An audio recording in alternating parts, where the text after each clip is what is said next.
Imagine this. You finally get the promotion, the 20% raise, the new job title you've been chasing for years. You do the math in your head and realize that's an extra $1,200 a month. You tell yourself you're finally going to kill that debt, max out your retirement accounts, and finally start feeling rich. Fast forward 6 months. You're looking at your bank app and you realize something terrifying. Your balance is exactly the same as it was when you were making $20,000 less. The debt is still there. The savings account is stagnant.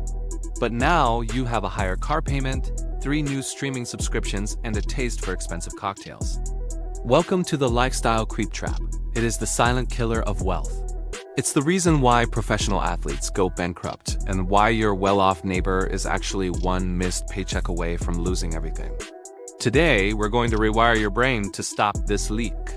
We aren't talking about skipping lattes. We're talking about the deep psychological machinery that forces you to spend exactly as much as you earn. The first reason you're stuck is a psychological phenomenon called hedonic adaptation. When you move from a cramped studio to a luxury one-bedroom, you get a massive spike in happiness. For about 3 weeks. Then, the extra space becomes the normal space. You just expect a dishwasher to be there.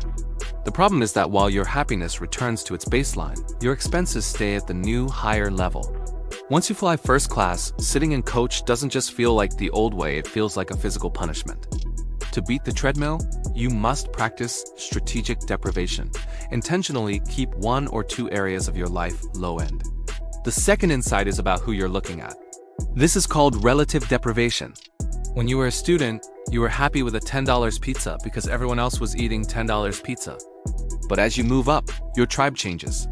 Suddenly, your perfectly functional life feels inadequate. Real wealth is usually invisible. The person who is actually rich is often the one you'd never suspect. Status is what you buy to impress people you don't even like. Wealth is the freedom to ignore those people entirely. The third and most dangerous insight is that your brain literally views your future self as a stranger. Lifestyle creep happens because we prioritize the current me at the total expense of the future me. You have to bridge this gap by automating your future self's cut before you even see it.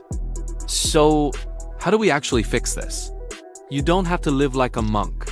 You just need the 50/50ths raise rule. First, 50% goes to future you.